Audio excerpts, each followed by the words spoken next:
Olá, tudo bem? Meu nome é Eduardo Saig, esse é mais um Cafezinho das 10, aquele programa onde a gente conversa com os nossos colegas de recursos humanos.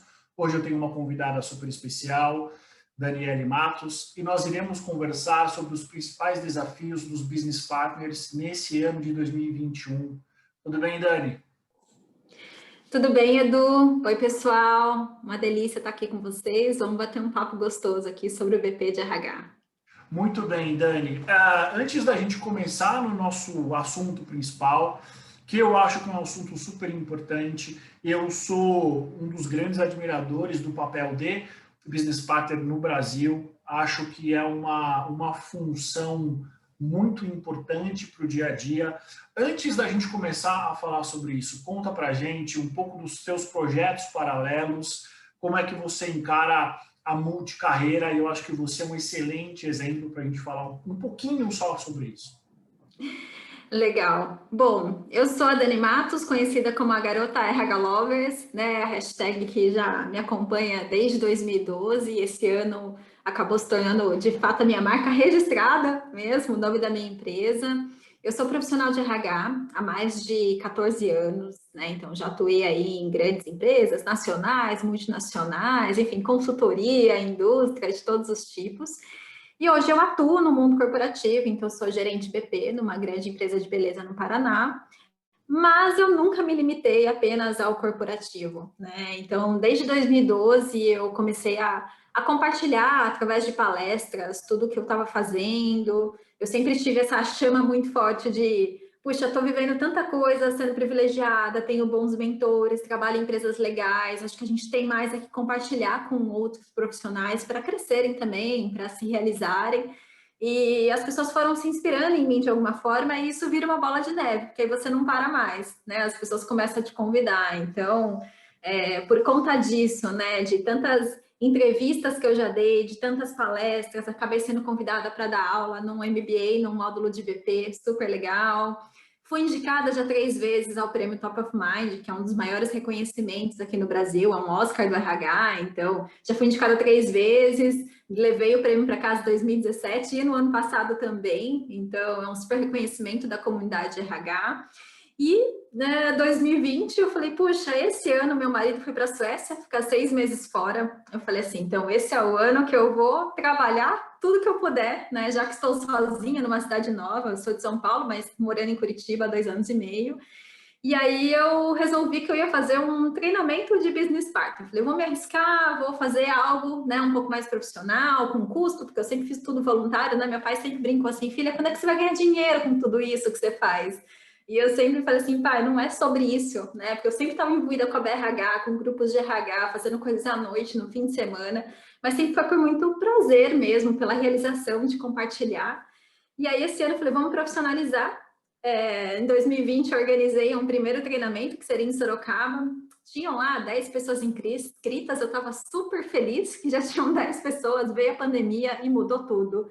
Eu falei, e agora, o que eu faço com esse treinamento? E foi a melhor coisa que aconteceu para mim, porque eu me reinventei com isso, falei, puxa, eu gosto tanto do presencial, mas vamos de fato para o online. E acabei abrindo uma turma de mentoria de BPs online, que teve 70 pessoas já de cara na primeira, e eu não parei mais. Então, já estou indo agora no próximo mês, em fevereiro, aqui para a 4ª turma de mentorias, e tem sido muito gostoso aí compartilhar a minha vivência, a prática do RH, né? Então, como eu atuo no mundo corporativo, é algo muito vivo, né? Eu compartilho muito no meu dia a dia, os desafios, os dilemas que eu vivo como BP, como um RH que quer ser cada vez mais estratégico, mas que tem uma carga operacional sempre, faz parte, né? Então, tem sido muito gostoso compartilhar conteúdos e tudo mais, e é algo que eu amo fazer, falar de RH o tempo inteiro, né? Muito bom, Dani. Para quem quiser te achar, geralmente eu sempre coloco na descrição dos nossos vídeos o perfil, né, do LinkedIn do nosso convidado. Além disso, quais são os outros canais que você está? E aí eu vou colocar aqui embaixo, né, para quem está vendo a gente. Eu sou bastante ativa no Instagram. Eu gosto muito do formato do Instagram. Então, meu Instagram é Daniele Matos, _RH Lovers. E aí, se você for para o Instagram, tem um link lá que te direciona para todos os meus outros canais, canal no Telegram, lista VIP no WhatsApp, por e-mail e tudo mais para poder falar comigo. Perfeito, Dani. Bom, vamos lá. Dani, primeira pergunta, você que é uma business partner, é uma especialista na área, né? Para quem está nos vendo e não sabe o que é um business partner, que também é conhecido como BP, né? Explica para a gente o que é um business partner e qual é a importância dele para as empresas. Bom, o BP, na verdade, é um termo super antigo, né? Ele nasceu lá na década de 80 com o Dave Urich, onde ele falava muito desse papel do RH, né? E não o cargo ou uma função em si, né? O RH como business partner. Porque desde lá de 80 a gente entendia que faltava uma conexão entre o RH e o negócio. Estava cada um no seu quadrado e não se conectava. E isso não garantiria, né, de fato, a sustentabilidade do RH a longo prazo. Mas a gente vem ouvindo falar muito desse termo faz pouco tempo, né? Faz aí desde 2010, 2000 e pouco que a gente ouve falar com mais força, porque de fato se tornou mais relevante agora, né? E é muito do RH realmente estar próximo do negócio, né? E construir as soluções baseado nas necessidades do negócio, mais do que isso, né? A gente vem falando muito há algum tempo mais do que o RH estratégico, o RH de fora para dentro, né? Que é um RH que olha para que os acionistas querem, para que os consumidores estão pedindo, o que a comunidade está pedindo, mais do que o próprio negócio, né? Então, é um RH que está conectado com o lado de fora. E, cara, 2020 agora foi o ano para mostrar o protagonismo do RH, de fato, né? A nossa importância dentro das organizações, mais do que nunca, para garantir a perenidade dos negócios, das nossas pessoas. Então, eu sempre falo que RH gosta de gente, sim, bastante, precisa gostar, mas tem que gostar de número, tem que gostar de resultado, tem que gostar de negócio, porque senão, a longo prazo, a gente pode ser substituído, sim, pelos robôs, né? Se a gente continuar numa velocidade operacional, de só responder perguntas, né? Na verdade, a gente tem que, quando vir uma pergunta, você volta com outra pergunta, questiona, desafia, aprende a falar não, né? Então, eu vejo o RH num lugar de muita importância dentro das organizações, mas tem que se colocar nesse lugar de falar de negócio paro a paro com os outros executivos, senão a gente não vai sobreviver a longo prazo. Perfeito, Dani. E qual é o cenário ideal para uma empresa ter um BP? Toda empresa precisa ter, toda empresa pode ter. Qual é o cenário? Qual é a cultura, idealmente falando, para que um BP ele consiga existir e ele corresponder às expectativas?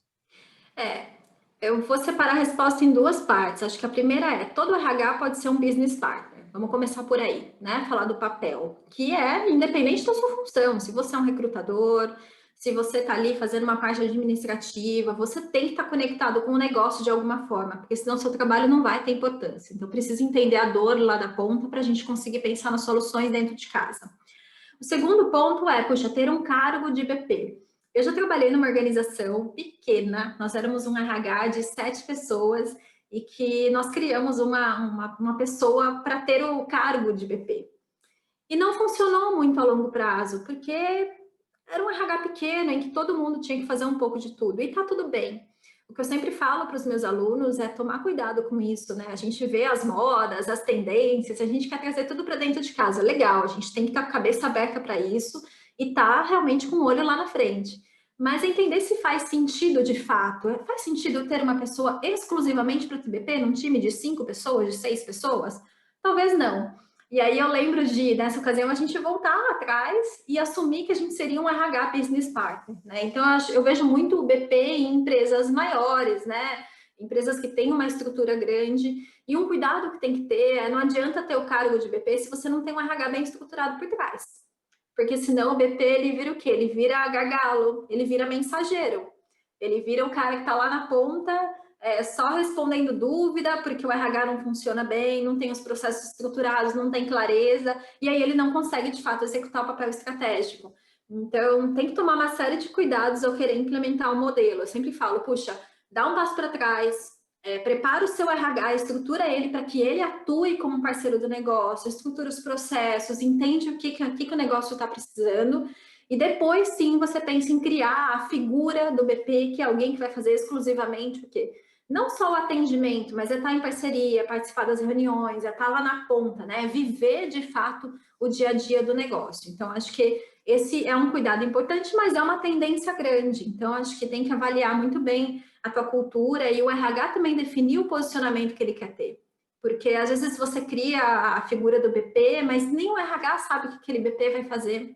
E aí o negócio fica confuso, acha que é mais uma pessoa aqui para atender a gente, para servir o que a gente está precisando. E não, é alguém para influenciar, para questionar, e aí causa aquele, né, super desconforto, que é normal, aconteceu o desconforto, acontece mesmo. O que esse RH está vindo aqui querer saber de negócio, né, no começo?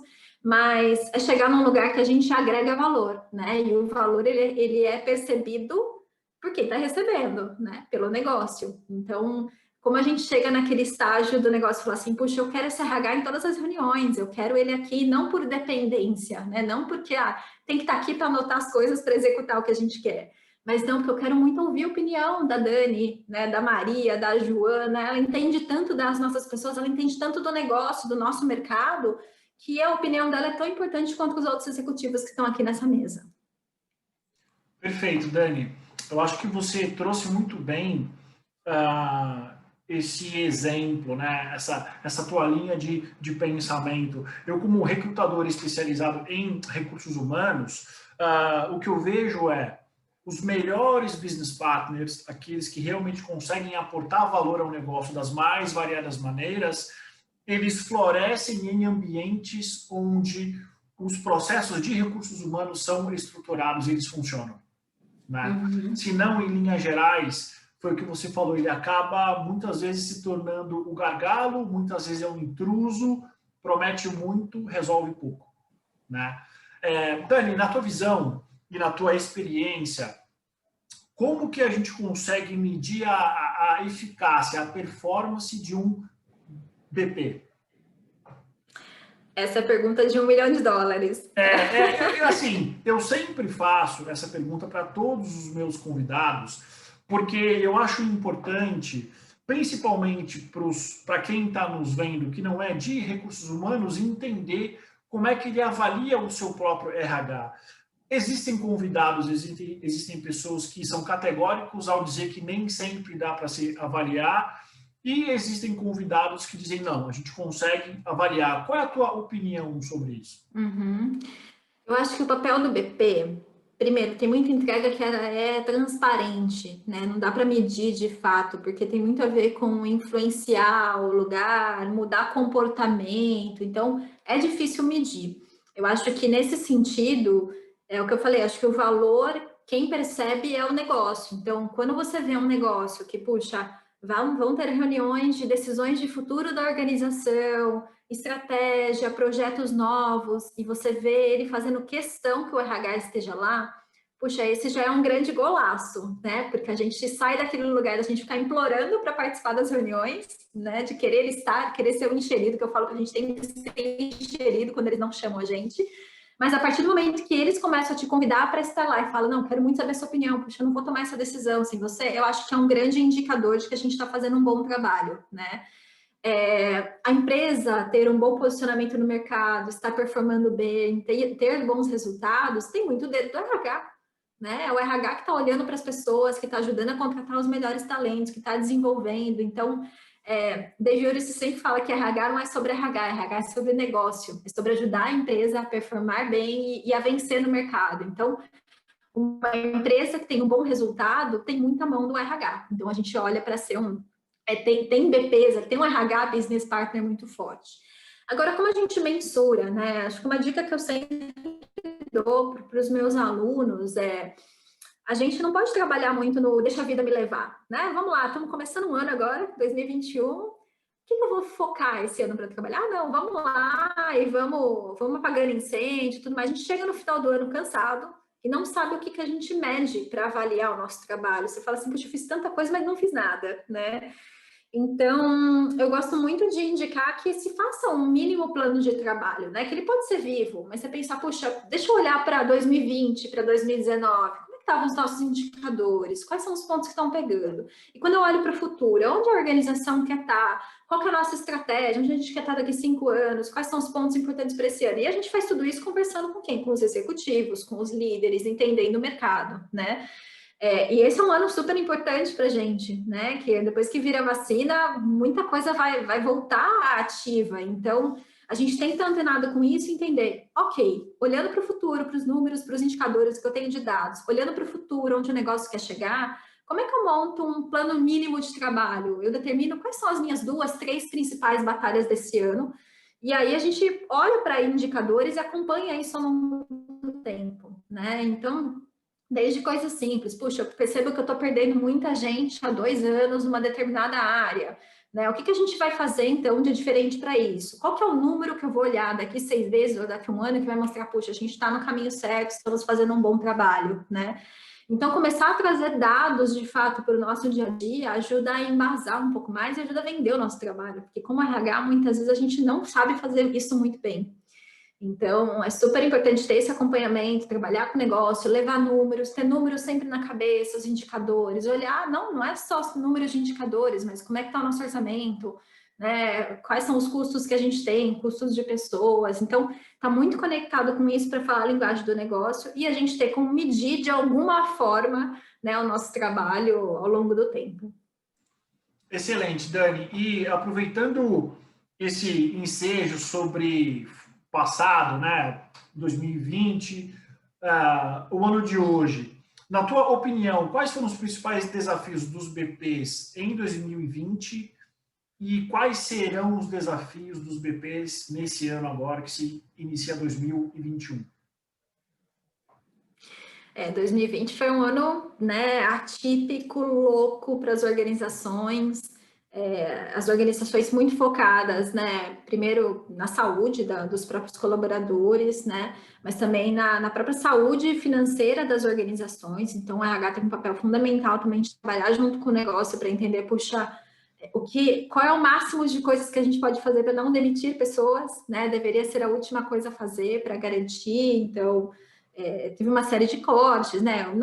As empresas não tiveram bônus esse ano, não tiveram meritocracia, não tiveram promoções, quer dizer, então, e aí você tem todo um desafio. Eu vivi isso, né, na pele, de você tem um desafio, porque você não promove, você não contrata, tudo congelado, mas tem trabalho para ser feito, né? E aí as pessoas também querem ser reconhecidas. E aí, o que você faz se você não tem dinheiro para fazer tudo isso? Então, foi um ano da gente trabalhar muita criatividade e mais do que nunca de trabalhar uma questão de cocriação com os próprios líderes também, de, poxa, vamos pensar junto o que a gente pode fazer de diferente, como a gente continua reconhecendo as pessoas, como a gente continua desenvolvendo, apesar de ser um ano difícil, né? Então, foi um ano muito de segurar os pratinhos, de fato, muita criatividade, colaboração e de muito cuidado com as pessoas, de fato, né?